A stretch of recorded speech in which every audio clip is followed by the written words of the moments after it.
아버지는 많지 아니하니 그리스도 예수 안에서 내가 복음으로써 너를 낳았음이라. 그러므로 내가 너에게 권하노니 너희는 나를 본받는 자가 되라. 고마우신 하나님, 참 허물지고 연약한 저희들을 예수님의 십자가의 은혜로 구원하여 주시고 하나님의 몸된 교회를 이루어가게 하신 것을 감사합니다.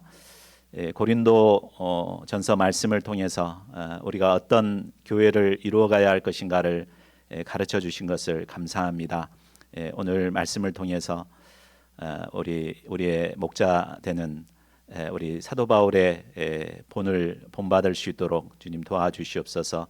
이 시간 말씀에 풍성한 은혜를 허락해 주시기를 기도합니다. 감사하고 주 예수 그리스도 이름으로 기도하였습니다.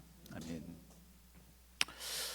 저는 선생님 하면 떠오르는 분이 있습니다. 그분은 이제 초등학교 3학년 때 담임 선생님이었던 윤양현 선생님입니다.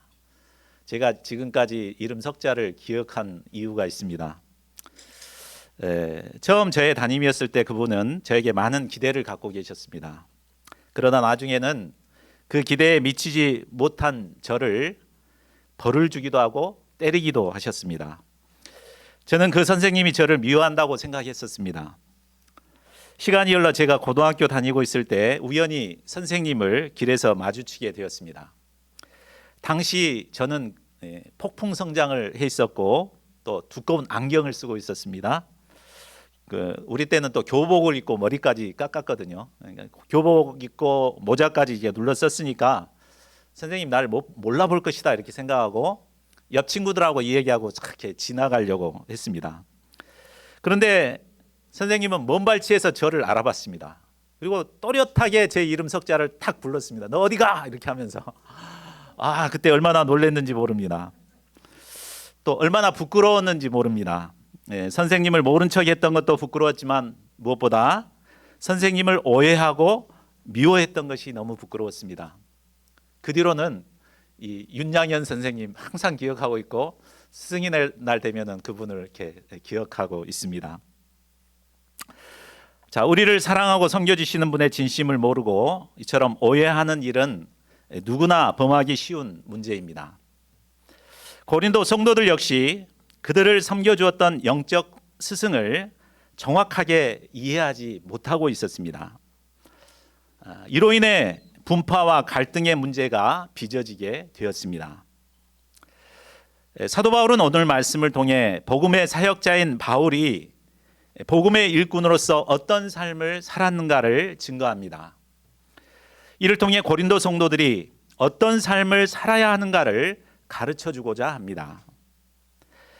본문 말씀을 통해 이를 배우고 저희 모두가 바울을 닮은 참 목자들로 살아갈 수 있기를 기도합니다. 파트 1, 복음의 비밀을 맡은 자의 자세, 1절에서 5절입니다. 사장 말씀은 1장에서 제기한 고린도 교회의 분파 문제에 대한 마지막 말씀입니다. 바울은 먼저 고린도 교회 성도들이 존경하고 따르는 사역자들에 대해 가르쳐 줍니다. 1절을 보십시오. 사람이 마땅히 우리를 그리스도의 일꾼이요 하나님의 비밀을 맡은 자로 여길지어다. 자, 여기서 일꾼이라는 뜻은 그 원어의 의미를 보면 배 밑창에서 명령에 따라서 배를 젓는 하급 노동자를 의미합니다. 종도 레벨이 있습니다. 근데 아주 최밑바닥의 종이라는 말입니다. 그리스도의 일꾼이란 그리스도께 종속되어 그리스도의 명령에 따라 움직이는 사람입니다. 신자들이 생각할 때 복음 사역자는 앞에 나가서 막 이렇게 가르치니까 카리스마도 있고 어떤 권력을 막 이렇게 행사하는 이런 사람으로 인식하기 쉽습니다. 그러나 복음 사역자들은 그리스도의 뜻에 따라 움직이는 하급 노동자에 불과합니다. 또한 동시에 그들은 하나님의 비밀을 맡은 자입니다. 하나님의 비밀은 2장 7절에서 바울이 말했던 것처럼 하나님께서 만세전에 감추어 놓으신 십자가의 복음을 의미합니다. 이 비밀을 맡은 자가 감추어 놓고 전하지 않으면 아무런 일도 일어나지 않습니다. 그러나 바울과 아볼로와 같은 복음의 사역자들은 하나님께서 자신에게 맡겨주신 이 복음의 비밀을 적극적으로 전했던 자들입니다. 신자들은 복음의 사역자들을 이런 그리스도의 일꾼이요 하나님의 비밀을 맡은 자로 인식해야 합니다. 이런 인식이 있을 때 복음 사역자를 필요 이상으로 존경하거나 따르지 않을 수 있습니다. 분파 문제에 빠지지도 않게 되고 사람 중심의 신앙이 아닌 하나님 중심의 신앙을 할 수 있습니다. 그런데 사실 그리스도의 일꾼이요 하나님의 비밀을 맡는다는 건 비단 바울이나 아볼로에게만 해당되는 말이 아닙니다. 십자가 복음을 영접하고 예수 그리스도를 주로 고백한 우리 모두에게 해당됩니다. 우리는 모두 그리스도의 일꾼입니다. 조용합니까? 우리는 모두 그리스도의 일꾼입니다. 하나님께서 원하시면 자기를 부인하고 순종해야 합니다. 또한 하나님께서 나에게 주신 복음의 비밀을 간직하고만 있지 말고 적극적으로 널리 알려야 합니다. 자, 그러면 복음의 비밀을 맡은 우리에게 요구되는 자세가 무엇입니까? 첫 번째는 충성돼야 합니다. 2절을 보십시오. 그리고 맡은 자들에게 구할 것은 충성이니라. 여기서 충성이란 단어는 단순히 열심히 하는 것만을 말하지 않습니다. 주인이 맡겨주신 것을 끝까지 마음을 다해 감당해 내는 것입니다. 힘들다고 포기하거나 어렵다고 중단하지 않습니다. 마태복음 25장에는 유명한 달란트 비유가 나옵니다. 주인이 타국에 갈 때 그 종들을 불러서 각각 그 재능대로 달란트를 맡깁니다. 그리고 오랜 후에 돌아와 그들과 결산을 했습니다. 5달란트 받은 종과 2달란트 받은 종은 열심히 장사해서 각각 5달란트, 2달란트를 남겼습니다. 주인은 두 종에게 동일하게 잘하였도다 착하고 충성된 종아, 내가 적은 일에 충성하였음에 내가 많은 것을 내게 맡기리니 내 주인의 즐거움에 참여할지어다 라고 그들을 칭찬해 주었습니다.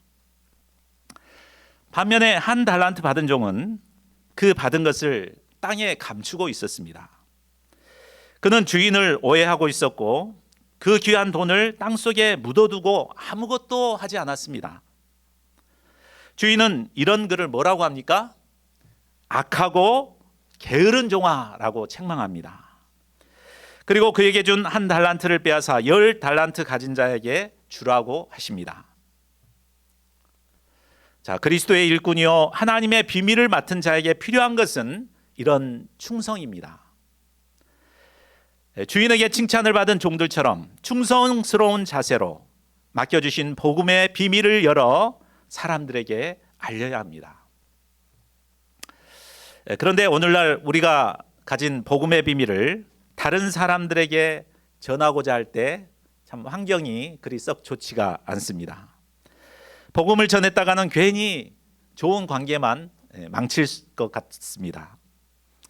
그래서 1달란트 받은 종처럼 신문지로 꼭꼭 싸가지고 땅속에 묻어두며 살아갑니다.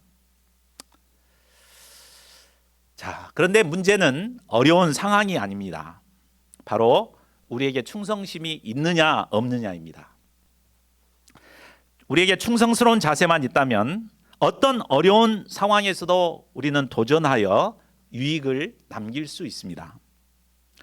저희 모두가 충성된 종 바울과 아볼로를 본받아 우리가 가진 복음의 비밀을 충성되게 전할 수 있기를 기도합니다. 복음의 비밀을 맡은 자들에게 요구되는 두 번째는 하나님 앞에서 사람들의 판단을 물리치는 것입니다. 뭐라고요?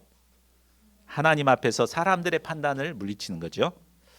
자, 우리가 그리스도의 일꾼이 되어 복음의 비밀을 전하는 삶을 살고자 할 때 반드시 겪는 두 가지가 있습니다. 첫 번째는 사람들의 판단입니다. 복음의 일꾼이 뭔가 뜻을 정하고 일을 할 때 주변에서 여러 말을 듣게 됩니다. 물론 칭찬하고 격려하는 말도 듣습니다. 그러나 대부분 자신을 오해하거나 비난하는 말을 듣게 됩니다. 자, 이런 악플을 듣거나 보게 되면 힘이 빠지고 일할 맛이 나지 않습니다. 모든 걸 때려치우고 싶습니다. 자, 그러나 이것이 바로 사탄이 원하는 계략입니다. 그러면 이런 말을 들었을 때 바울은 어떻게 했습니까? 3절을 보십시오. 너에게나 다른 사람에게나 판단받는 것이 내게는 매우 작은 일이라. 바울은 사람들의 판단을 매우 작은 일로 여기고 그렇게 큰 비중을 두지 않았습니다. 왜냐하면 그들은 나와 하나님의 관계를 모르기 때문에 오해할 수 있습니다. 모르면서 하는 판단의 말을 비중 있게 생각하면 그것으로 인해 정작 중요한 일을 그르칠 수 있습니다. 때문에 바울은 사람들의 판단을 아주 작게 그냥 흘려보냈습니다. 자, 둘째는 자기 자신에게 받는 판단입니다. 하나님의 일을 감당하다 보면 생각했던 대로 일이 풀리지 않을 때가 많습니다. 돕던 양들이 떠나기도 하고 생각지 않았던 어려움을 만나기도 합니다. 이때 우리는 자연스럽게 내가 뭘 잘못했지 하며 반성 모드로 들어갑니다. 물론 자신을 돌아보며 잘못을 찾아 반성하는 것은 매우 좋은 자세입니다. 그래야만 똑같은 실수를 반복하지 않을 수 있습니다. 근데 문제의 원인을 오로지 자신에게만 있다고 생각하고 자학하고 절망에 빠지는 것은 심각한 문제가 됩니다. 나는 목자 체질이 아닌가 봐. 나처럼 무능한 사람이 뭘 할 수 있겠어? 이제 그만 포기하지 뭐. 이렇게 하면은 어떻게 되겠습니까? 이렇게 되면 하나님께서 우리에게 주신 사명은 감당하지 못하게 되고 복음의 비밀은 더 이상 전파되지 못하게 됩니다. 이것을 잘 아는 사탄은 끊임없이 우리 마음 가운데 이런 송사를 하죠. 니까지 것이 무슨 목자야? 너는 못해. 막 이렇게 부정적인 생각을 심습니다. 자, 그러면 자신의 판단에 대해 사도 바울은 어떤 자세를 갖습니까? 3절 4절을 보십시오. 나도 나를 판단하지 아니하노니 내가 자책할 아무것도 깨닫지 못하나 이로 말미암아 의롭다함을 얻지 못하노라. 바울은 스스로를 판단하지 않았습니다.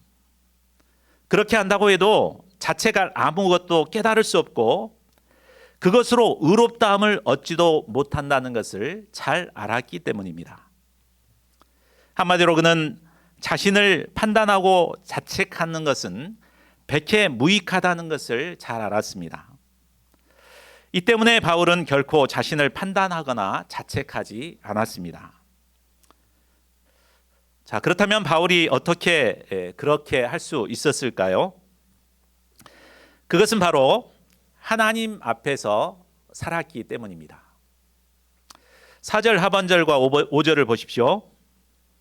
바울은 오직 심판하실 주님 앞에서 살았습니다. 심판의 주님이 오시면 감추인 것들을 드러내고 마음의 뜻을 나타내실 것입니다. 그때까지 판단하는 것은 아무런 의미가 없다는 걸 바울은 잘 알고 있습니다. 내가 좀 속을 꺼집어내가지고 내가 잘했다고 이걸 막 주장하고 싶지만 아무 소용이 없다는 것을 알았습니다. 그래서 덮어놓은 거죠. 바울은 오직 심판하실 하나님을 의지하며 마지막 날 하나님께 칭찬받는 것을 바라보며 맡겨주신 사명을 감당했습니다. 이때 사람들의 판단이나 자기 스스로에게 주는 자책하는 마음도 이겨낼 수 있었습니다. 자, 십자가의 복음을 영접한 우리는 모두 그리스도의 일꾼이요 하나님의 비밀을 맡은 자들입니다.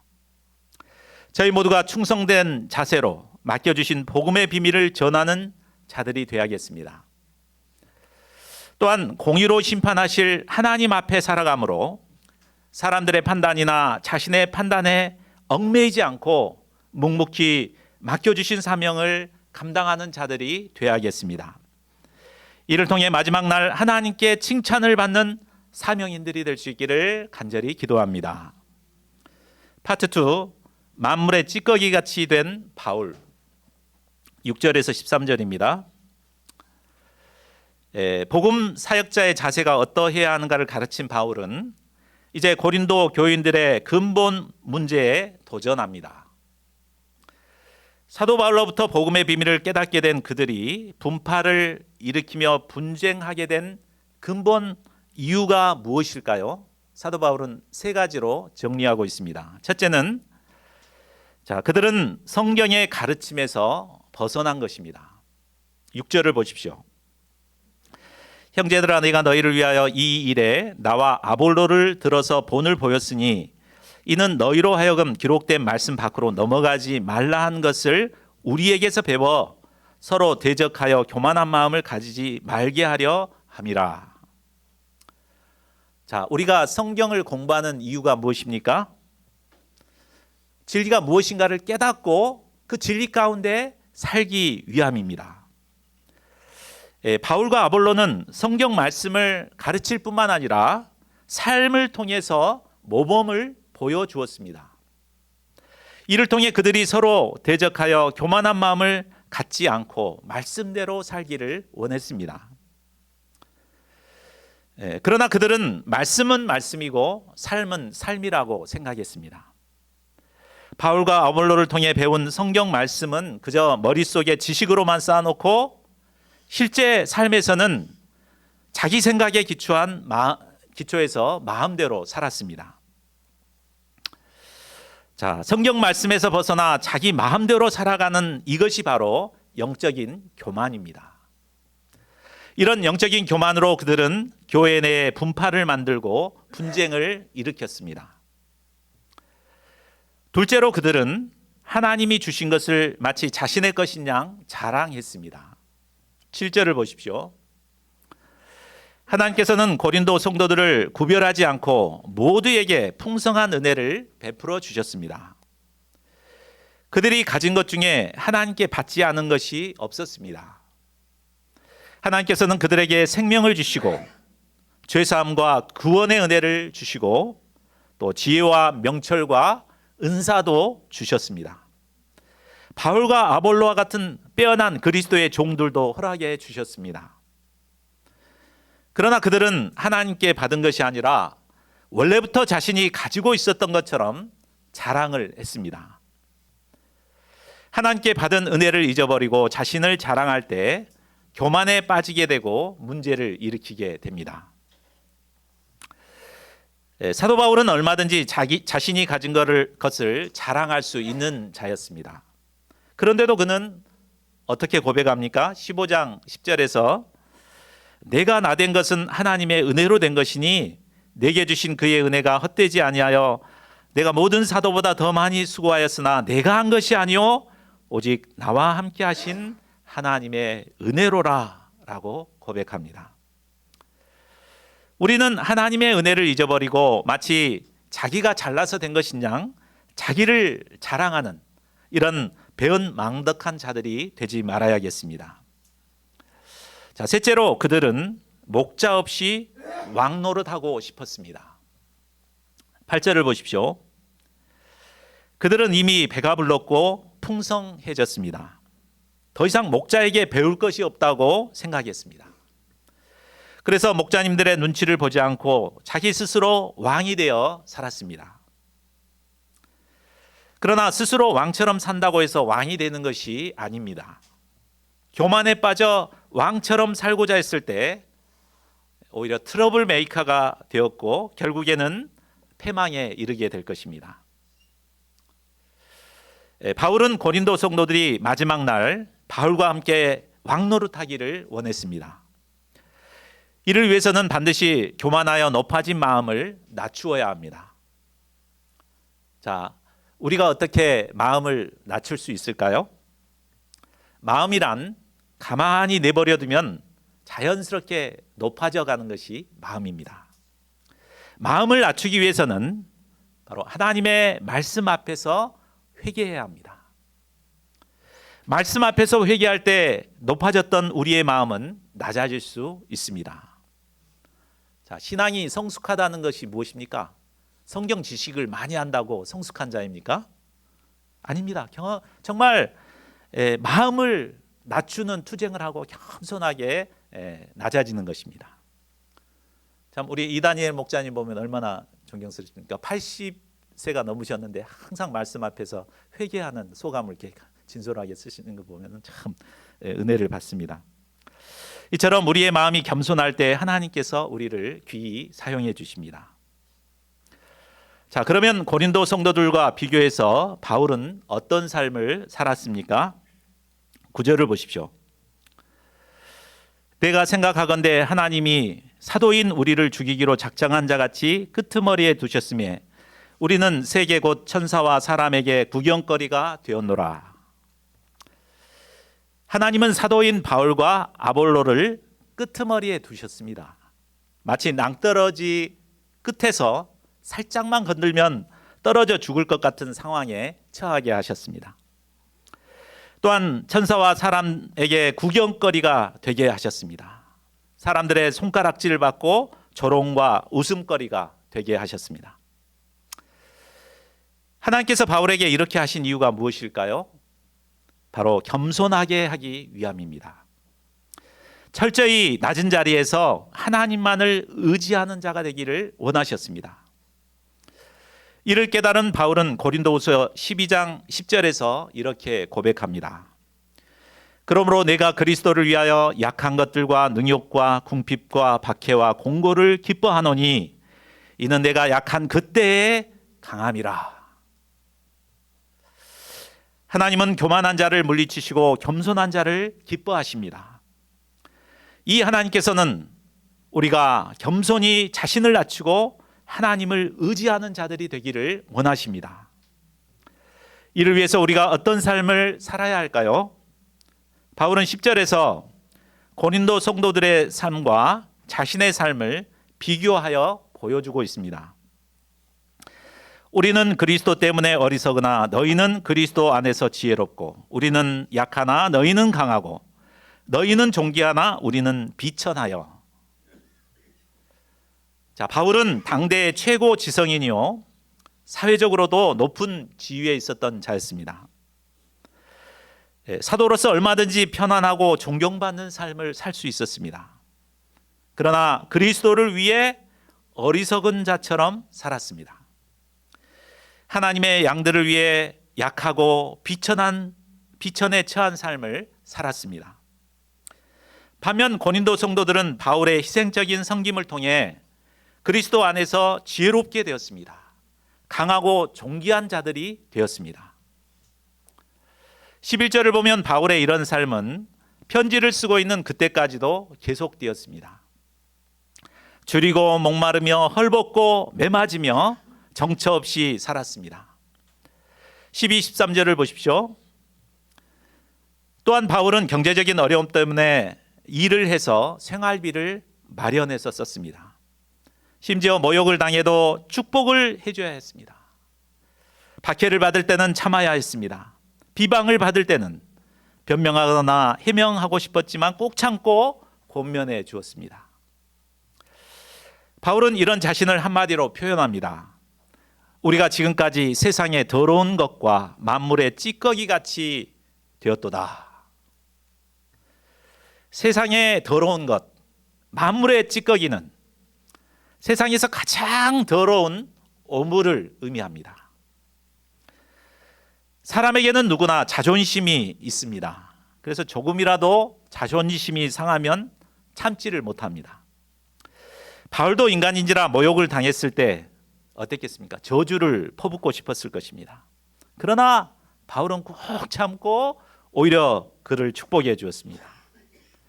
그렇게 할 수 있었던 건 자신은 아무것도 아닌 더러운 찌꺼기에 불과하다는 자라는 이런 인식이 있었기 때문입니다. 바울처럼 훌륭한 사도요 스승인 그가 어떻게 이런 의식을 가질 수 있었을까요? 그것은 거룩하신 하나님 앞에서 자신이 어떤 존재인가를 늘 발견했기 때문입니다.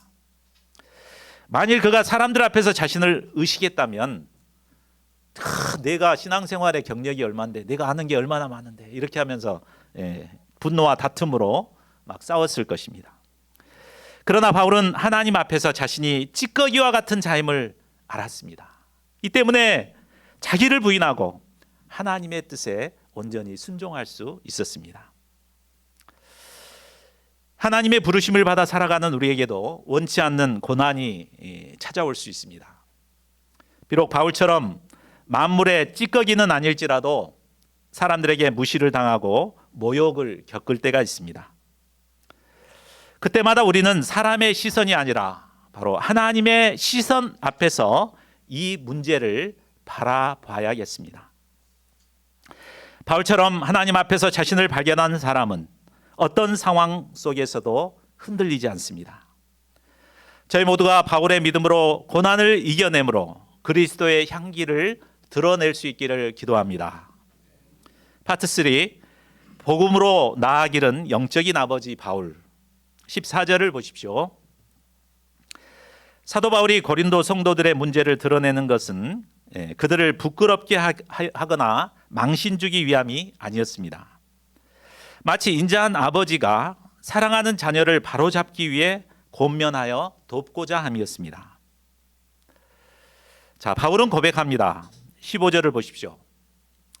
그리스도 안에서 1만 스승이 있으되 아버지는 많지 아니하니 그리스도 예수 안에서 내가 복음으로써 내가 너희를 낳았음이라. 자, 스승과 아버지는 어떤 차이가 있습니까? 우리 교수님들이 계시는데 스승과 아버지의 차이. 스승은 자신의 지식을 전달하는 사람입니다. 그러니까 아버지보다 훨씬 교육 수준도 높고 아는 것도 많고 말도 잘합니다. 그러나 결정적으로 죄송합니다만은 자신을 온전히 희생하지는 않습니다. 뭐 월급 안 주는데 막 이렇게 열심히 하지 않죠. 월급 받고 이렇게 할 의무를 다하는 것입니다. 반면에 아버지는 자녀를 사랑하고 자녀를 위해 온전히 자신을 희생합니다. 자신은 쩔쩔 굶는 한이 있어도 자녀는 배불리 먹이는 것이 바로 아버지의 마음입니다. 바울은 이 아버지의 마음으로 고린도 성도들을 돌보았습니다. 복음으로써 그들을 낳기 위해 해산의 수고를 감당했습니다. 그들에게 조금이라도 부담을 주지 않게 해서 스스로 천막을 만들어가면서 그들을 섬겼습니다. 바울이 어떻게 그렇게 할 수 있었을까요? 그것은 그리스도 예수 안에서 바로 자신이 예수님께 받은 이 은혜를 깊이 깨달았기 때문에 가능했습니다.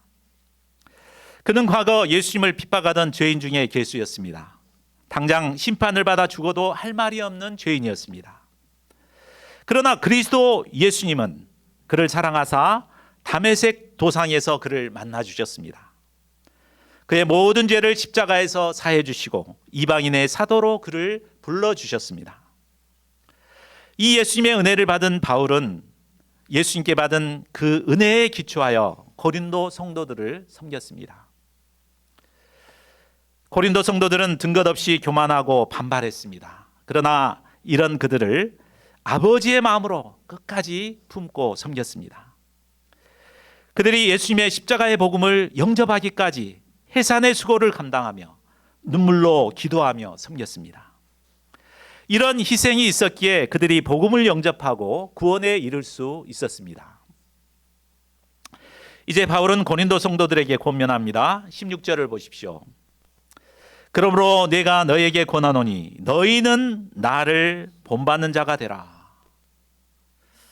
자, 이 말은 15절 말씀과 연결해서 보면 내가 예수님을 배우고 본받아서 너희를 섬긴 것 같이 너희는 나를 본받아 양들의 아버지가 되어서 섬겨라 라는 뜻입니다. 고린도전서 11장 1절에는 그 의미를 좀 더 명확하게 표현합니다. 내가 그리스도를 본받는 자 된 것 같이 너희는 나를 본받는 자 되라. 고린도 성도들은 말 잘하고 능력 있는 스승들을 존경하고 본받고자 했습니다. 그러나 우리가 정작 본받아야 할 분은 바로 예수 그리스도이십니다. 또한 예수님을 본받아 예수님의 마음으로 양들을 섬기고 품는 이 바울을 본받아야 합니다. 자, 여러분은 과연 누구를 본받아 살아가고 있습니까? 우리가 참 목자이신 예수님을 본받고 이 예수님을 본받아 살아가는 바울을 본받아 살아갈 수 있기를 기도합니다. 자, 계속해서 바울은 자신이 고린도 교회에 가지 않고 디모데를 보낸 이유를 설명합니다. 17절을 보십시오. 자, 디모데는 바울의 사랑하고 또 바울의 신실한 영적인 아들이었습니다. 그는 목자인 사도 바울을 본받아서 모범적인 삶을 살아가는 제자였습니다. 그를 통해 바울 목자가 교회에서 무엇을 가르치는가를 고린도 성도들에게 전할 것을 기대했습니다. 그런데 바울 말도 잘 안 듣는 고린도 성도들이 디모데의 말을 잘 들을지 의문이었습니다.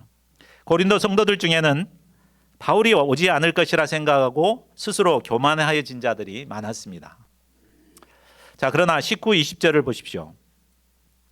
주께서 허락하시면 내가 너에게 속히 나아가서 교만한 자들의 말이 아니라 오직 그 능력을 알아보겠으니 하나님의 나라는 말에 있지 아니하고 오직 능력에 있음이라. 주께서 허락하시면 바울이 직접 가서 그들의 말이 아니라 능력을 알아보겠다고 합니다. 하나님의 나라는 말에 있지 않고 오직 능력에 있기 때문입니다. 자, 우리는 능력하면 기적이나 치유의 능력 이런 것들을 생각합니다. 물론 이런 것도 하나님이 주시는 능력입니다. 그러나 여기서 말하는 능력은 하나님의 말씀이 그들의 삶을 통해서 구체적으로 드러난 모습을 의미합니다. 말로는 얼마든지 믿음 있는 자처럼 말할 수 있습니다. 말로는 사랑이 풍성한 사람처럼 또 십자가의 복음을 영접하고 있는 것처럼 말할 수 있습니다. 그러나 마태복음에 보면 그 나무가 어떠한지는 열매로 알 수 있다고 했습니다. 말은 번지르르하게 자라는데 실제 삶에서 열매를 맺지 못한다면 그것은 거짓말이요 헛소리에 불과한 것입니다. 21절을 보십시오. 마지막으로 바울은 고린도 성도들에게 경고합니다. 너희가 무엇을 원하느냐? 내가 매를 가지고 너에게 가랴? 사랑과 온유의 마음으로 나아가랴? 둘 중에 선택해라. 바울이 올 때까지 말만 번지르르하게 살면서 삶에 열매가 없는 자들은 영적인 아버지의 권위로 이제 책망하겠다는 말입니다. 그러나 만일 바울의 권면을 받아들여 회개한 자들은 사랑과 온유의 마음으로 품어주겠다는 말입니다. 우리의 영적 아버지인 바울의 권면을 영접하여 우리가 그리스도를 본받아 살아가는 참 신앙인들이 되기를 기도합니다. 말씀을 맺겠습니다. 이상을 통해 사도 바울은 복음의 일꾼들인 우리가 어떤 삶을 살아야 하는가를 가르쳐 주었습니다. 하나님께서는 복음을 영접한 우리를 그리스도의 일꾼이요 하나님의 비밀을 맡은 자로 삼아 주셨습니다. 우리는 사도 바울을 본받아 하나님 앞에서 충성된 자세로 맡겨주신 사명을 감당하는 자들이 되어야겠습니다. 무엇보다 그리스도를 본받아 고난까지도 기꺼이 감당하며 또 사도 바울을 본받아 예수 그리스도 안에서 맡겨주신 양들을 아버지의 마음으로 품고 섬기는 자들이 되어야겠습니다. 이를 통해 하나님께서 기뻐하시는 그리스도의 일꾼들로 살아가는 저희 모두가 되시기를 간절히 기도합니다. 우리 요절 말씀 읽고 함께 기도하는 시간 갖겠습니다.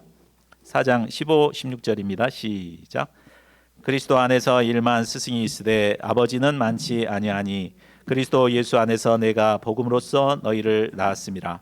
그러므로 너희가 너희에게 권하노니 너희는 나를 본받는 자가 되라.